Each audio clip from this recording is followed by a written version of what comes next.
Hi, everyone. Thank you for joining today. I'm really hoping that you're going to be able to take a lot out of this. My name is Melissa Pici. I am the Senior IT Audit Manager here at Syniverse. So let's get started and talk about how were we disconnected. I actually am part of what we call small but mighty audit team that is currently led by our Vice President. And we have two sides of the house. We've got the finance side of the house and the IT side of the house, each of us having two auditors underneath. And then we also have a finance compliance manager. I'm going to let you guys just look at that for just a second. And we're actually going to come back to this and it'll make more sense as to why this is important when we look at what we're doing now. The other way that we have been highly disconnected is across the company. Again, I mentioned we're multinational. Through the years, we've done various mergers and acquisitions, and quite often we would merge customers into a process, but not necessarily merge the processes themselves. And so as each thing came on and as something new happened, we would end up with these silos. And so not only did we end up with data in a silo, and if you're wondering what a silo would mean from a data standpoint, it's anything that is disconnected from your primary source. Same thing that goes with processes. Anything that's being done away from your main process would be considered a process silo. And so my company was dealing with a lot of that as well.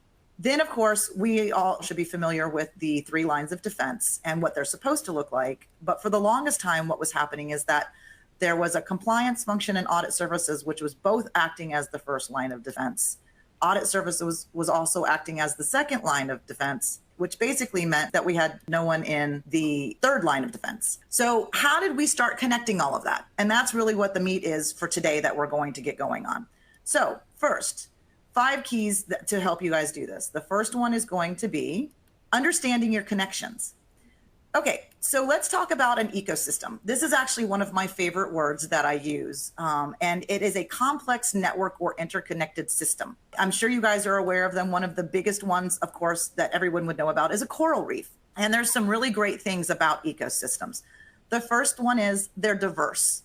And of course, if you think about a coral reef, all of the different marine life that is living on the reef, from the coral to the fish to the water itself, it's complex. Again, when you start bringing all of those differences in, and then not only do you think about the complexities of the reef itself, but think about each element that's there. Every different piece of marine life has its own DNA, has its own structure. Of course, then they're also interdependent on each other. If you upset anything within an ecosystem, if you tip anything off, you have the ability to impact everything that's on it, and it relies on the other. For instance, in the water, many of you may be aware of sunscreens that have come out that aren't reef impacting, that they're reef safe. And that's because if you mess with the pH balance and the other chemicals from the water standpoint, they can have an adverse effect on the ecosystem. So everything is interdependent on each other as to how that works. They are also adaptive. A lot of times if one piece isn't working, something is off on one side of it, something else will take over to help. That's where you see, perhaps new plants start to grow that can help filter some of the things that are in the water. And so that leads to the resiliency. And it's a matter of being able to come back from whatever it has impacted it. And so I think this is a great way to think about business, is that when you're thinking about the ecosystems, these are the things that you want to ensure that they are. But what exactly does an ecosystem in a business look like? Well, for us, we're in mobile telecommunications across the world. And when you think about your phones, they interact with lots of different things. You can book air travel and also get notifications about your flight, whether you're delayed or maybe canceled. You might buy theater tickets or sports tickets. And instead of having to have a paper ticket to get in now, you just pull it up on your phone. Of course, the phone calls and your text messaging and multimedia messages that go across to your friends and loved ones. You're getting real-time traffic information. Perhaps you're managing your smartphone, or you do shopping. The mobile ecosystem that is out there is huge, and that is where my company has a big impact on it. So that's what our business ecosystem looks like. The ecosystem for your business, of course, will be different, but those are the ways to start thinking about things of the different pieces that could impact you. Our processes are ecosystems. What I've put out here is the ITGCs. Anytime that something happens, and potentially if you have a control deficiency in one area, you do have the potential to impact yet another area. If you have an issue in security, that could impact change management. It also means if the security event impacted how your business runs, then your business continuity comes in. Cyber plays into a lot of these. So understanding what your process ecosystem is, not just from an ITGC standpoint, but from the services that your company provides, it will help you understand more of what your ecosystem looks like and identify the risks from there. Of course, we have the GRC ecosystem. We're made up of risk management, governance, and compliance. And then, of course, within those, you have all of the different pieces that go from there. We're all familiar with these. We live them every day, but may not have realized that it's part of a larger ecosystem. And then, of course, data is also an ecosystem. You have your data sources, data storage, data mining, data analytics, data visualization, and each of these things impacts the other, especially your data sources. And that's one of the things that we'll talk about as to how you ensure that you have quality data in order to give out good data visualizations and help add a value to the reports and the information that you're trying to pass along to your executive management team as well as your board of directors. The next thing to talk about is becoming a relationship expert. And yes, I did mean to be cheeky with that. One of my favorite TV shows that plays in reruns quite a lot now is Castle. And of course, their whole premise is that they're solving murders. And one of the things that they would create is something called, I'll call it a case board. And it's where they would, as they're starting to gather information regarding the case, they'll put up the pictures of the suspects. They start listing information. And what they're looking for is they're looking for the relationships between things in order to be able to solve a case.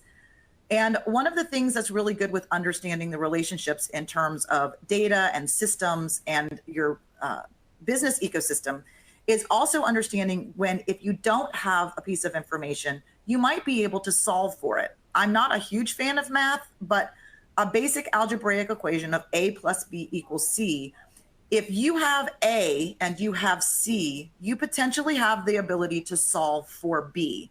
And what I mean is, for instance, let's say you have a listing of users and you also have a listing of servers, but you're looking for potentially the next piece of information that goes with that. The other information that's provided in the listings that you get may help you solve for the piece that you're missing. And so that's one of the ways you want to start thinking about how data is connected and looking what's in front of you. And a lot of the ways you can also start understanding how things interconnect is through modeling. Recently, I was taking classes in data science, and this brought me back to the days when I first started learning how to build databases. And the thing you want to do when you're starting to build a database is you want to model your data out. I can tell you from experience, if you don't do the data models, what you run into is potentially 2 weeks down the road, when you're looking at how some data needs to connect, you realize that you really needed something else to be in its own table versus trying to create relationships. And for those of you who are not database people, that may not really mean anything to you. But what it is that anytime, especially we as auditors are collecting information, we need to understand how that information relates to each other. And that's what a data model does. Actually, what you're looking at on the screen are some of the examples that I created during my data science classes. And if you look at the top one, you notice there's 3 tables. There's a region table, a store table, and an employee table. And if you notice, the lines are showing you under the region table, there's a region code, but that's also needed over in the store table. And the 1 means this is one instance of it here, and the M means there's many of it, instances of it here. Same thing, you can see the store code is in the employees. You can also see the employee code is in both. And so this allows you to start to see where is all the information, how does it interconnect, and possibly even identify where you have duplicative information being managed in 2 different ways. So the modeling out, of course, ensures your accurate representation of objects, and it defines the relationships between the tables, stored procedures, and primary and foreign keys. A primary key is a unique value that is stored for a given record to make sure that it doesn't become duplicated. Outside of data models, there's others that you can learn. You may even be doing these without even realizing this is what it's called. One of the next ones is a data flow diagram. This is different from the data model. The data models are going to actually look at the exact fields that you're looking to model out and capture. The data flow diagram maps out the flow of the information for a process or system. The defined symbols to show data inputs, outputs, storage points, paths between each one, and it ranges from very simple to complex. This could be the path of information in one application, or you could potentially show the path of information through multiple applications, including manual processes that are used as input and output. In addition to data flow diagrams, you might also want to do a product flow. And what this is these are the components that make up a product or a service that you are providing. And again, this is something that can help you even determine scope. This is actually a partial diagram from one of the products at my company. And when I was first asked to audit, I was told, hey, here's a product, go audit it. And I was like, okay, well, but what makes up a product? And at the time, 20 years ago, they didn't really have, the diagrams out there. So I started with what I knew everything went into, which was a billing platform, and said, hey, billing platform, where do you get your information? Well, we get it from that application. Okay, thanks. Go to that application. Hey, application team, where do you get your information? Oh, well, we send it downstream to here, but we get it upstream from here. And then we also send it over here for reporting purposes. And as they would talk, I would start writing boxes and connecting lines until I got to the point where they would say, oh, actually, we're getting our information from the customers. And then I would know that it was my first data entry point. And by the time I got done, I was able to say, okay, I now know what my product looks like. I know what my scope is to be able to say, yes, I've covered everything that's in here, so that I can say we're effective or ineffective. So again, product flows are going to look different for each of your companies and what you do, but it's a matter of just doing a graphical representation of all of the, mapping that you learn as you're sitting with all of your auditees. You also, of course, have process flows. And what process flows do is it creates quality control. You're able to use them for training, and it's standardizing things for optimal efficiency and repeatability. If everybody kind of knows the process but isn't really sure about it, when you have that documented diagram out there with additional information with it usually, then you have something that is repeatable. And repeatable also lends to, I guess, it's efficiency. Because if everybody's doing it their own way, you potentially have blind spots. The process flow you're looking at here is actually one my boss and I came up with regarding agile audits. And once we float it out, we can then tweak it, and then we can also go into each one of these different arrows and look at the processes there. And of course, I would be remiss when it comes to talking about interconnectivity and even looking at relationships without, of course, talking about AuditBoard. AuditBoard and all of the various modules that they allow us to bring on are able to interconnect with each other. When we first started onboarding, we started with SOX Hub, and then we added Cross Comply. And because of the new relationships that we had there were some things we had to re-architect in order to be able to get them to work well. But now we have the ability for everyone who's using it to work from a standardized set of information. So the third key that we're going to talk about is becoming a business partner. Now, the relationships that I was talking about in data and the modeling, the actual side of relationships is what comes into with the becoming a business partner. I honestly cannot stress this piece enough. It is the people part of the people, process, and technology. And especially in the growing days of using technology where we're not in office as much, quite often we're communicating possibly via the phone and a Teams application or some other messenger type application. And we have to remember that on the other side of all of that technology are people. So I think it's really important to remember that you interact with and you rely on people, not the technology. Technology is just the method by which we accomplish this. And again, it's really important to know that those relationships are earned. I have gotten to where I am in my business today because of the relationships that I've had here and continue to have and have built over the years. It came from me sitting with people and not just asking them about what they did, but just asking how their day is. Hey, what's going on? Or, hey, that looks really interesting. I'm not here to audit. I just want to learn. What can you show me? And the more that I did that, the more, of course, they also got to know me. And, the big bad auditor is not here to actually get me. And that's going to lead into the second thing, which is trust is earned when action meets words. As you're building those relationships and you're talking with them, you're also building the rapport that allows your auditees to know that they can trust you, that they can come to you with an issue that they're seeing, with maybe an area for improvement, that they've tried to get some traction on it with management, but they're just not listening, but they think there's a risk there. Additionally, when you're also turning around and trying to teach about risk and wanting to get people more involved so that they have the ability to come to you, because Of course, most of us are on limited teams. We can't see everything. So when you have people who you've built the relationships, you've earned their trust, and now they're helping you basically do your job. Hey guys, see a risk. And when they know that you're not coming after them, when you're not necessarily coming after their job, because what you're looking at is the processes and you're looking at the metrics and the data, then they're going to be more apt to do that. And that's, again, one of the ways that you're going to build your connections on teams outside of your organization, meaning across the company, but also in your team. The trust and the relationships and the transparency are critical. And while you're doing that, it's one of the next ones. This was actually something that one of my dad's famous sayings to us was, if you can't explain it, you don't understand it. One of the biggest frustrations I hear from the auditees here, especially if we get an external team that comes in to do some sort of project, and they sit down, and quite often they're sitting down with a list of cookie cutter questions, and they start asking all these questions, and they have no understanding of potentially the process itself, and specifically the process here and how we do it. So they get frustrated. The auditees get quite frustrated because they don't understand. There's a reason we do things the way they do. So the beauty of being an internal person, of course, is that we have the time and the ability to get to know that better. But even from an external standpoint, taking the extra time to say, help me understand why you're doing something the way that you're doing it. Why did you make that decision?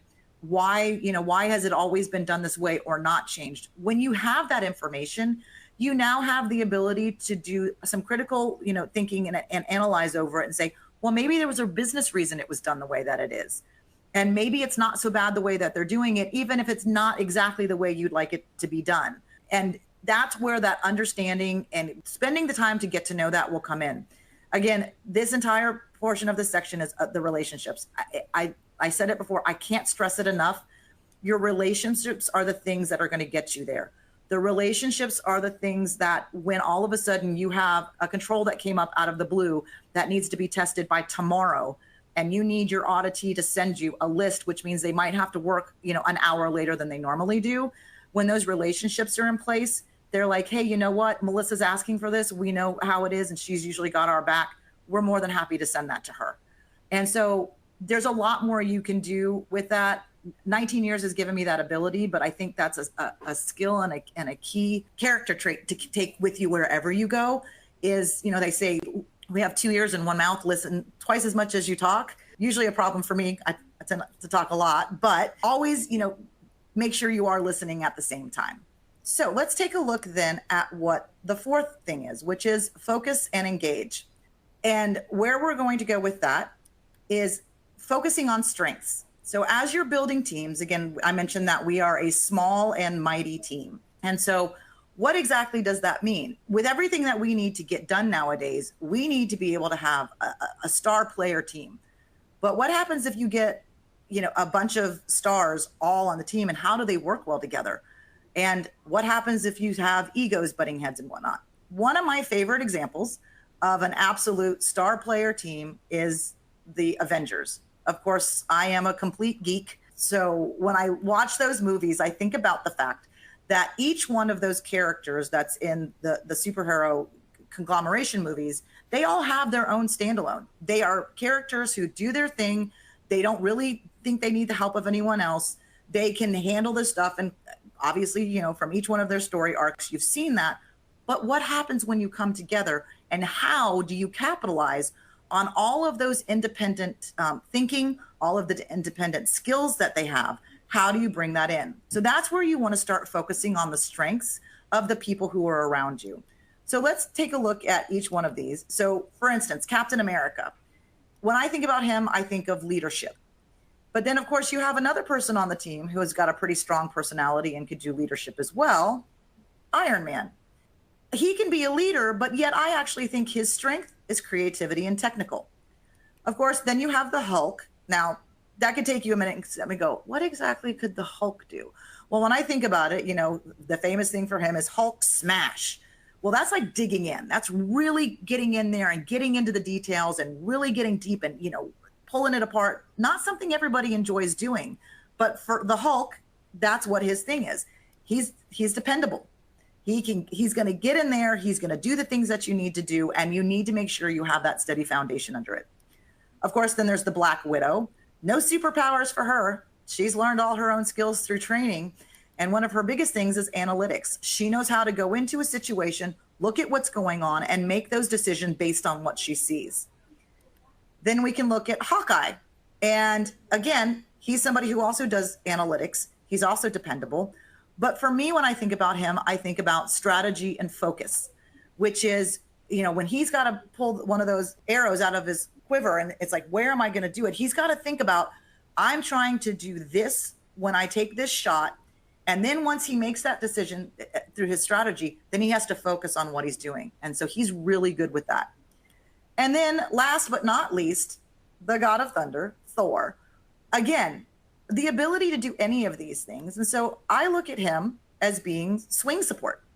And what swing support is, it's a term I actually pulled from the theater because back when I was doing that. And swing actors are some of the most incredible actors you will ever come across. Their job, and this is more specific to stage, is to learn sometimes upwards of 10 and 12 different parts. And they will get usually about a 2-hour notice that, hey, so-and-so is sick tonight or not able to make the performance. We need you to step in for this role. And especially in musicals, which are my favorite, that means they have to know the blocking. The blocking is, where do I go during the show on the stage at any given point in time for that character? Of course, they have to know the character itself. They have to know all of the steps to the choreography. They've got to know all of the lyrics to the songs. They have to know the entire part. And again, they're learning 10 and 12 different parts and step in whenever there is a need for them to do so. It's one of the most incredible things to see when somebody actually does it. And so having someone on your team who is a star player, who has the ability to step into any of these parts when needed, or just even beef up a section where you might need additional help, always a good person to have on your team. And of course, then we also have the other things as far as strengths go when we start introducing the generational differences. If we look at each one of these, we've got millennials, we've got the boomers, we've got Gen Z, Gen X. Really, you have a lot of different viewpoints, a lot of different things that have happened across history and within their lives that have culminated in who they are, not just as an individual, but also as a generation. And we hear so much about these generations constantly bickering and biting at each other. And yet, when you really listen to what each generation is saying, quite often they're saying the same exact things, just in different ways. Or perhaps they are bringing an actual new viewpoint to something that, just because it's not the way you always did it, it might be worth listening to see if it's worth doing it a different way. One of our values that we have here is called reimagine the possibilities. Just because it's always been done that way doesn't mean it always has to be done that way. Challenge it. If you challenge it and what you come up with is that, hey, you know what, we've actually been doing it what we think is the best way, then great. You've now pressure tested it, you've kicked the tires on it, you're good to keep going with that. But maybe you do find a different way of doing things or seeing things, or maybe even end up impacting another process. So it's really important that as you're looking at the teams, again, that we're not looking at the differences, that we're looking at the strengths that are provided. Now, that's a lot for a team to go on. And of course, you're looking for a lot, especially on IT teams. IT covers a broad range of topics. I consider myself to be a jack of all trade and a master of none. I can't be an expert on everything, no matter how hard I try. And so what you're going to want to do is engage expertise. Now, that expertise could be on your team, but it could also be within your organization. And one of the things that I have always found is that people are willing to share their knowledge with you when you're willing to learn. So for instance, let's say you have a cloud security audit coming up, but you've never dealt with anything when it comes to cloud configurations. So what do I need to do? I've actually got one kicking off soon, and I sit down with my cloud administrator and say, hey, what do I need to be thinking about? Like, what's really important and what are you doing? Perhaps it's pen testing, or you're doing an Active Directory LDAP audit, and you're a financial auditor and you've never really dealt with this. So what do I need to do? Go sit down and talk with the LDAP administrator. See what they're willing to teach you. This is one of my favorite spots, actually. It's, quite a few years ago now. Again, one of the guys that was here, I needed to learn LDAP and gave me like a 4-hour course on exactly how LDAP is And I've been using it ever since. That was a skill I got to put into my toolbox, and it has gone with me. But if I hadn't been able to sit with that individual and he wasn't sharing his expertise, it would have been a different story. Then you could do Kubernetes. As we move to, DevSecOps a lot, and you get into container scanning, again, might be foreign words to a lot of you all. But if you have someone in your company that's doing it, even if they're going to be the person you're auditing, still go sit down and see what they're willing to share. Quite often, they know the way things should be done. Then they are usually willing to tell you the way they are being done, and maybe even share with you the frustrations they have as to the gap between those things, which will help your audit. You could also do revenue net recognition, development, accounting, privacy. Again, there's any number of areas where that information can be shared. And people, again, I think are always willing if you're willing to listen. So that leads into, of course, our fifth key, which is expand skills and knowledge. Now, we just talked about the fact that if you don't have the skills and knowledge to engage your expertise. However, this is another saying that my father always came to us with, which is never be satisfied today with what you learned yesterday. In any profession, there's always more to learn.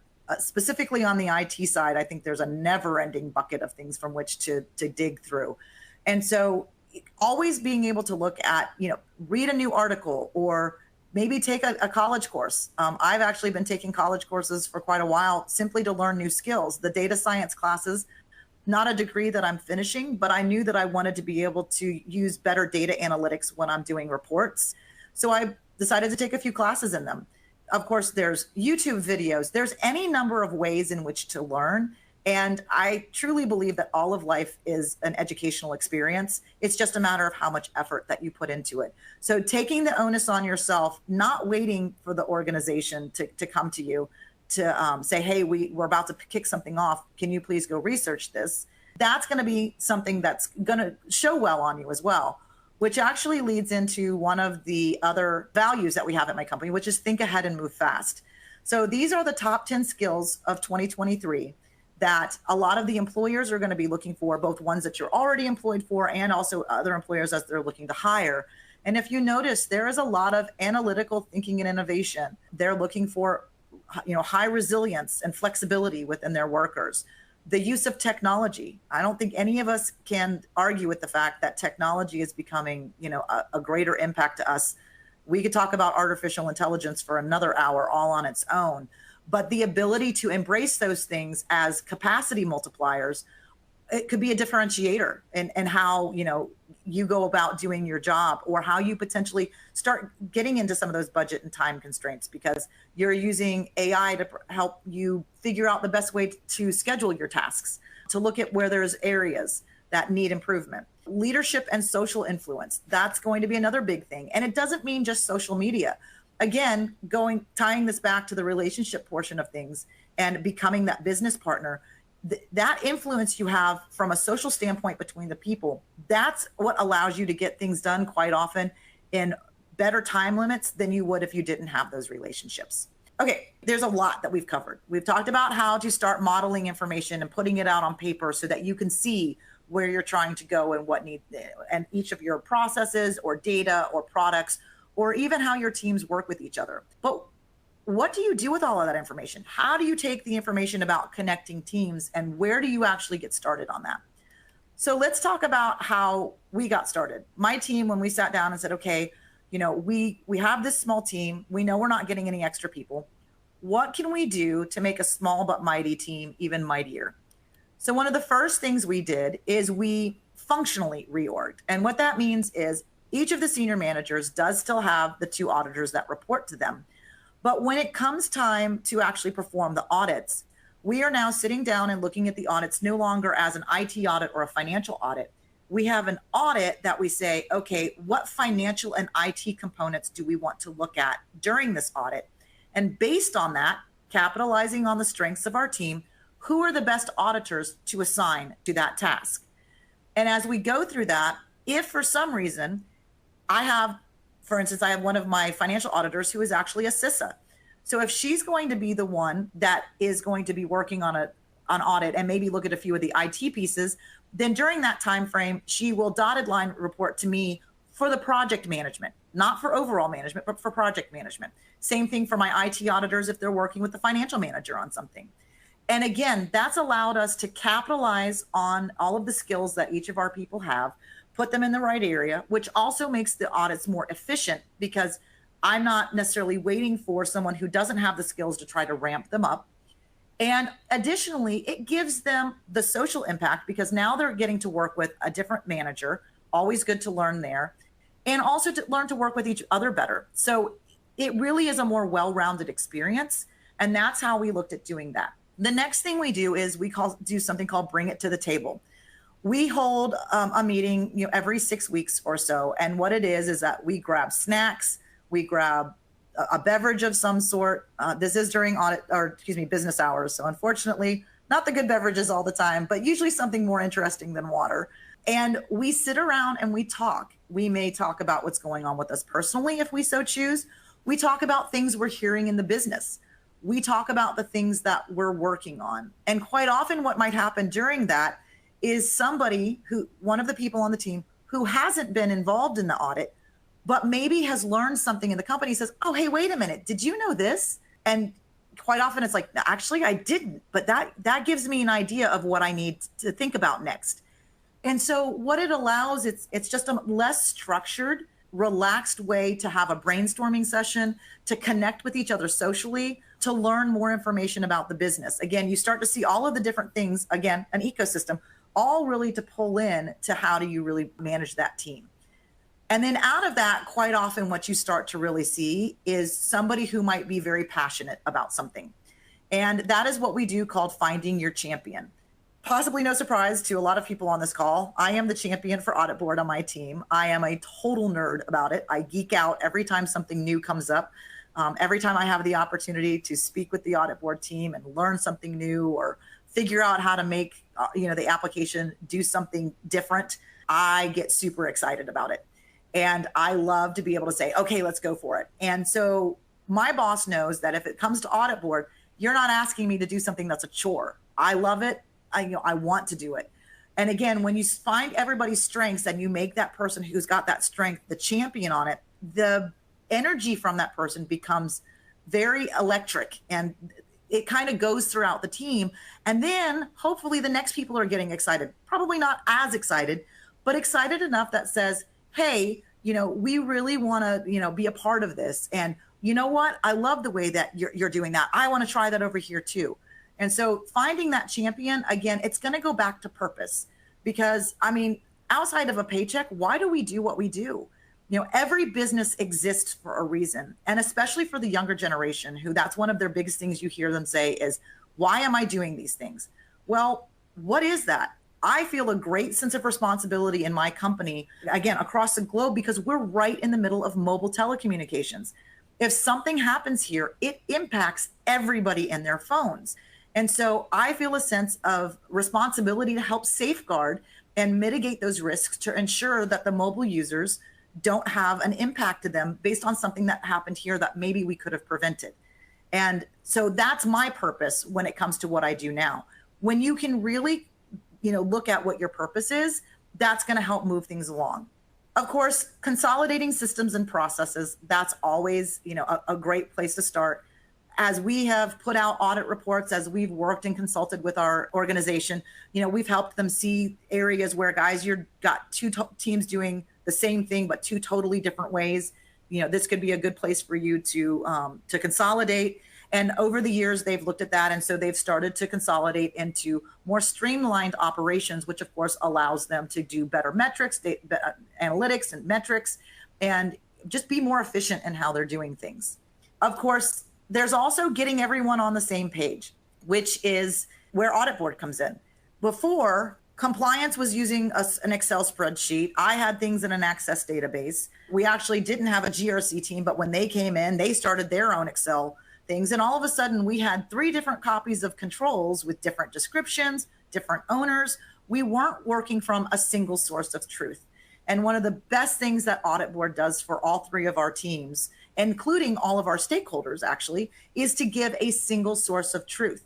Now, when it doesn't matter what auditee goes in and looks at something, if it moves to the next person, it's the same thing that was there. It provides them that information that was there before, and they're like, hey, I'm new to this role. I don't actually know. Do you have examples? Yes, we do. They're already here. And it allows for a consistent messaging across the 3 lines of defense, which also goes to talking about getting everyone into their swim lane. So now, if you recall, audit services was playing first and second, and we didn't really have anybody on the third. But now what's happened is that we have executive leadership and management and stakeholders playing the first line where they should be. Our second line is now GRC, legal, financial, and compliance. They're doing their monitoring, they're doing their self-assessments, they're checking in on things. And that allows audit services to play the role that it's meant to be, which is that third line of defense. That it's like, if you've already gotten through my first line, I'm the last line. But we're expecting to see that the first and second are doing their jobs, and we're not trying to do all of them. So that's important, is to get everyone in their swim lane. And again, I'm going to go back to the relationships. How do you do that when you don't have management buy-in on something? Relationships.